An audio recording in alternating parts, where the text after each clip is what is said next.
Well, I just recently interviewed Malik Lee, who was Snoop's bodyguard. Yeah. And he went into the whole story over the guy that got killed. Okay. That was, that ran up on him. Mm-hmm. And you were actually at death row at that time. Yeah. Were you actually, when the shooting actually happened, were you with death row at the time? No, I wasn't. Yeah, I was always with death row, but doing my own thing. You know what I'm saying? I wasn't there when that situation happened. Right. I don't mean physically there, but were you around? Yeah, I was still doing. Okay. After that, I was there for Malik and Snoop. Right, for the trial. Yeah. Okay, so you're at death row, and you're hanging with Suge, and you find out that a murder just happened with the biggest artist on the label. Right. What did you think? Well, for number one, the first thing you heard is, we got to get him out of jail. Suge knew he had to get him out of jail. I say a lot of bad shit about Suge, but at that time, Suge was a businessman and he did look out for people. Right. But he did it for his reasons. So when he got them out of jail, well, Malik didn't get out of jail at first. No, when he got Snoop, he got Snoop out of jail. Snoop was his main priority. Right. And he had to get him out of jail. And when he got out of jail, I think Suge was able to relax now. He was cool because Snoop still had prior shit that he was doing. So that was his only concern. And everybody was like, oh, Snoop done caught a hot one. Oh, Snoop, woo, woo, woo. But Snoop was more worried about going to jail than the situation in itself. He wasn't trying to go to jail. He just started to live his life. Right, and he had been in jail already. Not for that. For a little bit. No shit, yeah. A little bit, like some county shit. Yeah, he never did any stretches. Yeah. But God knows you're now becoming the biggest artist in the world. You do not want to go now back you go to jail for murder. Now you go to Now you're going to prison. jail for murder, right. You know what I'm saying? So Malik sat in the county for like a year. No, it wasn't that long. No, it was like that long, yeah. That's what he said. A year? Yeah. Malik. I don't think he said in there. Yeah, the bodyguard. I don't think he said in there no year. Well, that's what he said. I don't know if it was. They wouldn't give him bond. That was the whole thing. They wouldn't give him bond. Well, because remember, he's the shooter. Yeah, they Snoop couldn't. is the accessory. Yeah. Right? Technically, although they were being charged together, there was different charges for each person. Yeah. So he had the more serious charge of actually pulling the trigger. Okay, I didn't know it was a year. Yeah, it didn't seem like a year. Yeah, no, it was a while, and he described the situation. It was one of those things where they're living in I think Venice in this apartment. They're living next door to each other. So some gang members were outside tripping with the dog pound, whatever.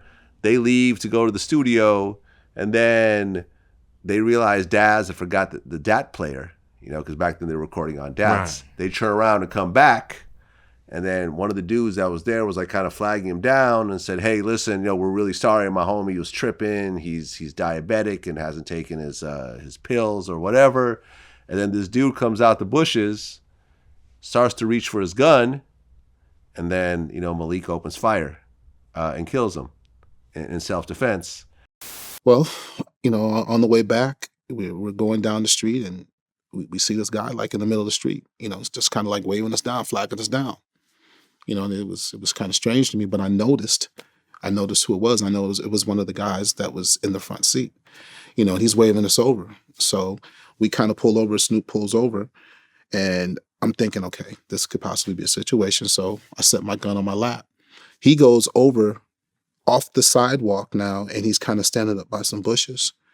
And I do remember him saying, "Hey man, hey, we sorry, we know who you are. My boy, he just be tripping sometimes, man. My fault.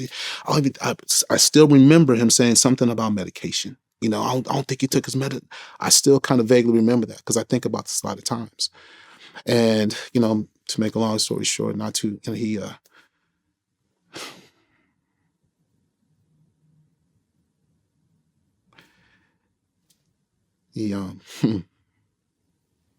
give me a second, man. Yeah, take your time.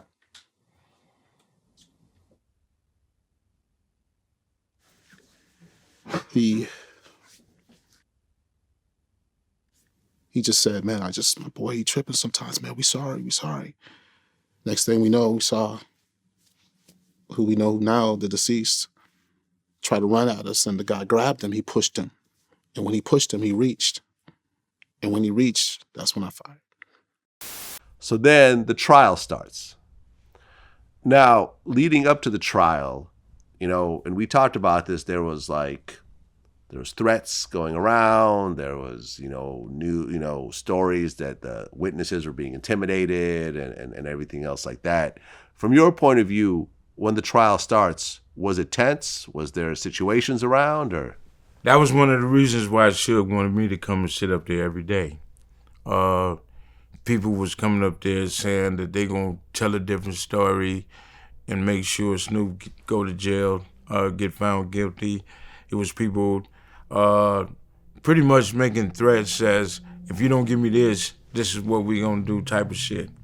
Suge felt the need, if those cats come up there fucking with Snoop, then Snoop got somebody to make sure he all right. So Suge was protecting him 100. That was a long time ago, but I don't think none of the jurors was intimidated by nothing and nobody. The jury, that 12 was, they was okay, should I say. That's all I'm going to say about that. Right. And, people were taking the stand, like his friends who were there took the stand. Their stories were like not matching up. One of them basically, one of the guys took the gun, from the victim and hid it, and basically said, my homeboy was dead and someone had to pay for it. Right. He actually, and that's all they wanted was to get paid, and that was the initiate. That was the first thing they was trying to do. That's the first thing that came out of their mouth. They gonna get paid for it, but Suge didn't bite into that. Suge didn't bite in because it couldn't go away now. Well, yeah, you can't pay off. If you pay off a witness, now it's witness tampering, which is a whole different situation. It's a whole different situation, but they was getting at Suge as if we're going in and tell this story if you want to bam with that. So it's like, no, fuck no. I know what happened. So Suge really believed in Snoop, and he didn't bite into that. When you heard the verdict, not guilty, how did you feel? I was downstairs. We was in the cafeteria, and one of the young ladies, a lawyer or something, to say they just found Snoop not guilty, and we all got up, beating on the table. Yeah, right. So we was happy he won the case. Yeah. We all went to the elevator and waited till he got out of the elevator, came down, and we walked him and his pops and them out to the limo, at the back of the courthouse, and the cameras and everything was there and wanted to talk to him. Right after that shit, we went and had big ass lobsters and fucking potatoes this big. We partied like a mug after that. Yeah, Snoop really dodged a bad one with that one, because although it's clear what happened, you don't know how these trials go. Right. Clearly the prosecutor felt that they had a case that they're going to win, right, in order to to take this to court. Right. Otherwise, they would have either dropped it or offered Snoop some little slap on the wrist plea deal that Snoop would have probably taken. Snoop, I don't think David Kennerman was going for that. They wanted it to be squashed. It was done. The deals they came with, the whole nine, they wasn't taking nothing. They wasn't doing nothing. We already know that we finna win this shit. You know what I'm saying? And like I said, Suge was good luck. Suge made it happen. Yeah. Just like with me and my brother case. Me and Timmy caught a murder. And we sat in Compton Court at the jailhouse, and he got us out of that murder. We wound up with a self-defense, and we were lucky because the little boys told that this guy is, he got us out here jacking for rims. So, through the grace of God, we was lucky and we dodged a bullet. But if we didn't have that help from Suge pushing that line real fast, we'd have sat in there and we'd have been doing time. Right, you're talking about the self-defense shooting that we talked about in our last interview. That me and Timmy was on. Oh, okay. And from what I understand, Suge put up all the money for, Snoop's defense and everything. Yeah. You know? Yeah. He made sure he got him out of jail. Now, Suge done a lot of bad shit, man. And hurt a lot of people. But the people that surround him, that's near him, he take care of them. And he made sure Snoop was good. Whatever happened after that, Suge just showed his hand.